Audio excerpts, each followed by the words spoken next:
যেসব মেয়েরা প্রবাসে থাকে তারা কি আদৌ ভালো মেয়ে হয়? তারা তো কোনো ভালো না, কারণ যারা প্রবাসে থাকে তাদের নাকি সবাই আকাম কুকাম করে একেবারে বাচ্চা পয়দা করে দেয়। আসসালামু আলাইকুম। আজকে সেই সব ভাইদের জন্য, সেই সব মন মাইন্ডের লোকদের জন্য আমার এই ভিডিওটা বানানো। আশা করি সবাই শুনবেন, সবাই দেখবেন। সৌদি আরব হোক বা বাংলাদেশের যে কোনো কান্ট্রিতে অনেক মেয়েই প্রবাসী হয়। মেয়েরা খাদ্যামার কাজ করে, মেডিকেলে কাজ করে, অথবা অনেকে অনেক কাজই করে। তো আমি তাদের উদ্দেশ্যে বলবো, যাদের মন মাইন্ডে অনেক কিছু আসে, অনেক কিছু ভাবে মেয়েরা খারাপ। ওকে, সব মেয়ে কি খারাপ? আপনাদের কাছে আমার একটা প্রশ্ন।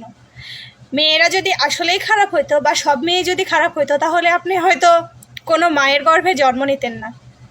সব মেয়ে যদি খারাপ হইতো তাহলে আপনার ঘরে কোনো বোন থাকতো না। সব মেয়ে যদি খারাপ হইতো তাহলে আপনি একটা মেয়েকে নিজের বউ বানিয়ে ঘরে নিতে পারতেন না। বাদ দিলাম, এবার আসি আসল কথায়। ভাই, যদি খারাপ কাজ করার ইচ্ছা থাকতো তাহলে বাংলাদেশে অ্যাভেলেবেল করা যায়, ঠিক আছে? বাংলাদেশে খারাপ কাজ করে প্রচুর টাকা ইনকাম করতে করতে পারতাম। এই প্রবাসের মাটিতে মানুষের বাড়িতে কাজ করে বা অন্য লোকের গোলামি খেটে টাকা ইনকাম করার প্রয়োজন হতো না। আপনাদের মতো কিছু মাইন্ডের লোকদের জন্য আমরা প্রবাসী মেয়েরা সবাই খারাপ। সবাই যদি খারাপ হতো তাহলে